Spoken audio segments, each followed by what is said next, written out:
തിരുവനന്തപുരം വിഴിഞ്ഞത്ത് ടിപ്പർ ലോറിയിൽ നിന്ന് കല്ല് വീണ് തലയ്ക്ക് പരിക്കേറ്റ യുവാവ് മരിച്ചു എന്നുള്ള വിവരം അതിന്റെ വിശദാംശങ്ങൾ നേരത്തെ എം ജി പ്രതീഷ് പങ്കുവച്ചിരുന്നു. അതിന്റെ കൂടുതൽ വിശദാംശങ്ങളിലേക്കാണ് നമ്മൾ കടക്കുന്നത്. മുക്കോല സ്വദേശി അനന്തുവാണ് മരിച്ചത്.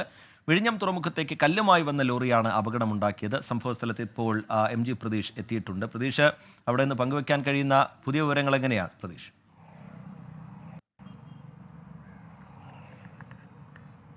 റിജിത്ത് നേരത്തെ സൂചിപ്പിച്ചതുപോലെ തന്നെ വളരെ ദാരുണമായ സംഭവമാണ് വിഴിഞ്ഞം മുക്കോലയിൽ ഉണ്ടായത്. ഈ അപകട സ്ഥലത്താണ് ഞാനിപ്പോൾ ഉള്ളത്. നമുക്ക് ഈ ദൃശ്യങ്ങളിൽ കാണുന്നത് മുക്കോലയിൽ നിന്ന് ബാലരാമപുരത്തേക്ക് പോകുന്ന പ്രധാന റോഡാണ്. ഈ റോഡിൽ നിന്ന് ഈ മുക്കോല ഭാഗത്ത് നിന്ന് ബാലരാമപുരത്തേക്ക് സ്കൂട്ടറിൽ യാത്ര ചെയ്യുകയായിരുന്നു അനന്തു.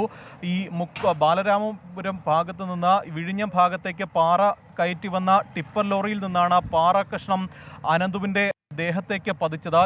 നമുക്ക് ഈ ദൃശ്യങ്ങളിൽ കാണുന്ന ഇവിടെ വെച്ചാണ് അപകടമുണ്ടായത്. ഈ മതിലുകളിലടക്കം ഇതിൻ്റെ പാടുകൾ ഇപ്പോഴും കാണാൻ സാധിക്കും. ഈ ബാലരാമപുരം ഭാഗത്തേക്ക് കോളേജിലേക്ക് അനന്തു പോവുകയായിരുന്നു. ഈ സമയത്താണ് ടിപ്പറിൽ നിന്ന് ഈ പാറക്കഷ്ണം അനന്തുവിൻ്റെ ദേഹത്തേക്ക് പതിക്കുന്നത്. തുടർന്ന് ബൈക്കിൻ്റെ നിയന്ത്രണം തെറ്റി അനന്തു ഇവിടെ വീഴുകയായിരുന്നു. തുടർന്ന് ഗുരുതരമായി പരിക്കേറ്റ അനന്തുവിനെ നിംസ് ആശുപത്രിയിൽ പ്രവേശിപ്പിച്ചെങ്കിലും അല്പസമയം മുമ്പ് അനന്തുവിൻ്റെ മരണം സംഭവിച്ചു എന്നതാണ് മനസ്സിലാക്കാൻ കഴിയുന്ന കാര്യം.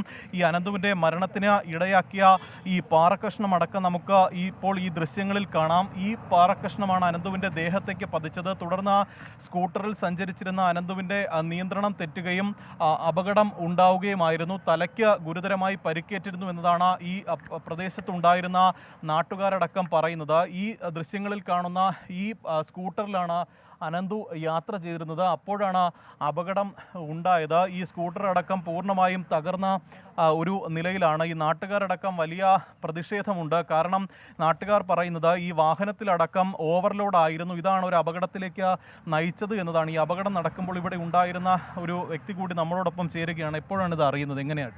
രാവിലെ 8 മണിക്ക് വണ്ടി നിറച്ച് അങ്ങനെയാണ് പറ്റിയത്. വീട്ടിലുണ്ടായിരുന്നു ചേട്ടൻ? ഞാൻ വീട്ടിലുണ്ടായിരുന്നു. ശബ്ദം കേട്ടാണ് പുറത്തിറങ്ങി നോക്കിയപ്പോഴാണ് വണ്ടിയിൽ ഇത്ര ലോഡ് ഉള്ള ലോറി വന്നവിടെ കിടക്കുന്നുണ്ട്. നല്ല പരിക്കേറ്റിരുന്നു. നല്ല ശരീരം മൊത്തം വായിക്കാത്ത തുണിയൊക്കെ ബ്ലഡ് ചുമ്മാ പൊക്കൊണ്ടിരുന്നു. നിംസ് ആശുപത്രിയിലേക്ക് കൊണ്ടുപോയോ? എൻ്റെ ഭാര്യയാണ് എടുത്ത് മടിയിരുത്തിയതും എല്ലാം. ഈ വാഹനത്തിൽ കൂടുതൽ ലോഡായിരുന്നു പാറ കൂടുതൽ തന്നെയാണ്. അതാണ് തൊഴിഞ്ഞ് വീണത്. ഇങ്ങനെ കൂമ്പാലായിരുന്നു. അങ്ങനെയാണ് പറ്റിയത്. ദേഹത്തേക്ക് പതിച്ച് പിന്നീട് ഈ വാഹനത്തിന്റെ നിയന്ത്രണം തെറ്റി വന്ന് മറിയുകയായിരുന്നു. അത് അങ്ങനെ തന്നെ മറിയാൻ പറ്റുമല്ല. വരുന്ന ആളിന് ഓട്ടിക്കുമ്പോൾ അങ്ങനെയല്ലേ പറ്റുള്ളൂ. നിയന്ത്രണം വിട്ടുപോകും. പിന്നെ അങ്ങനെ പറ്റിയതാണിത്. നേരത്തെ വലിയ പ്രതിഷേധം ഉണ്ടായിരുന്നു. കാരണം അമിത ഭാരം കയറ്റി വാഹനങ്ങളൊക്കെ വരുന്നു. അത്തരത്തിലൊരു ഒരു പ്രശ്നം നേരത്തെ ഇവിടെ നിലനിൽക്കുന്നുണ്ടോ? പല പ്രാവശ്യവും അവിടെ നിന്ന് പറഞ്ഞിട്ടുണ്ട് ഈ കുഴി നമത്തണം എന്നും കേൾക്കൂല. ഒരിക്കൽ ഞാൻ ഒറ്റയ്ക്ക് സമരം ചെയ്താണ് കുറച്ച് കാങ്കറ്റിട്ട് അവിടെ. പിന്നെ വീണ്ടും കുഴിയായപ്പോൾ അവർ തിരിഞ്ഞു നോക്കൂല. അവർ പറയണതെന്ന് വെച്ച് കഴിഞ്ഞാൽ ഞങ്ങൾ ജോർദാൻ കമ്പനിയാണ്, അദാനിയാണ് ചെയ്യാനുള്ളതാണ് ഇവർ പറയണത്. ഒരു വികസനങ്ങളിൽ കണക്ക് നമുക്ക് വിരോധമില്ല.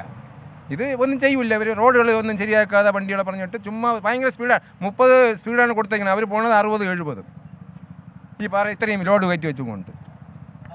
നാട്ടുകാരുടെ പ്രതികരണം ഇതാണ്. കാരണം ഒന്ന്, ഈ അപകടത്തിലേക്ക് നയിച്ചതിന്റെ കാരണമായി പറയുന്നത് ഈ ലോറിയിൽ അമിത ലോഡായിരുന്നു. ഒപ്പം ഈ റോഡിന് സമീപത്ത് ഒരു ചെറിയ കുഴിയുണ്ട്. ഈ കുഴിയുടെ ഭാഗത്ത് എത്തിയപ്പോൾ ഈ ലോറി ചെറുതായി വെട്ടിച്ചു. അങ്ങനെയാണ് ഈ ഓവർലോഡായി വന്ന ഈ ലോറിയിൽ നിന്നൊരു പാറക്കഷ്ണം അനന്തുവിൻ്റെ ദേഹത്തേക്ക് പതിക്കുകയും പിന്നീട് ഈ സ്കൂട്ടർ നിയന്ത്രണം തെറ്റി അപകടത്തിൽ പെടുകയും ചെയ്തത്. തലയ്ക്ക് ഗുരുതരമായി പരിക്കേറ്റിരുന്നു. അടിയന്തര ശസ്ത്രക്രിയക്കടക്കം അനന്തുവിനെ വിധേയമാക്കാൻ ഇരിക്കെ മരണം സംഭവിച്ചിരിക്കുന്നത്. നിലവിൽ നിംസ് ആശുപത്രിയിലാണ് അനന്തുവിന്റെ മൃതദേഹമുള്ളത്. ഈ നിംസിലെ തന്നെ 4ാം വർഷ BDS വിദ്യാർത്ഥിയാണ്. മുക്കോല സ്വദേശിയാണ് അനന്തു. 26 വയസ്സാണ് പ്രായം. മുക്കോലയിൽ നിന്ന് ഈ കോളേജിലേക്ക് സ്കൂട്ടറിൽ പോകുന്നതിനിടെയാണ് ഇത്തരത്തിലൊരു അപകടം ഉണ്ടാവുകയും അല്പസമയം മുമ്പ് അനന്തുവിന്റെ മരണം സംഭവിക്കുകയും ചെയ്തിരിക്കുന്നത്. എന്തായാലും നാട്ടുകാരടക്കം വലിയ പ്രതിഷേധം ഇതുമായി ബന്ധപ്പെട്ട ഈ വിഴിഞ്ഞം മുക്കോല പ്രദേശത്ത് നാട്ടുകാരടക്കം വലിയ പ്രതിഷേധം രേഖപ്പെടുത്തുക കൂടിയാണ്. റിജിത്ത്. ശരി, തിരുവനന്തപുരം വിഴിഞ്ഞത്ത് ടിപ്പർ ലോറിയിൽ നിന്ന് കല്ല് വീണ് തലയ്ക്ക് പരിക്കേറ്റ യുവാവ് മരിച്ചു. എം ജി പ്രതീഷ് അതിൻ്റെ വിവരങ്ങൾ പങ്കുവയ്ക്കുകയായിരുന്നു.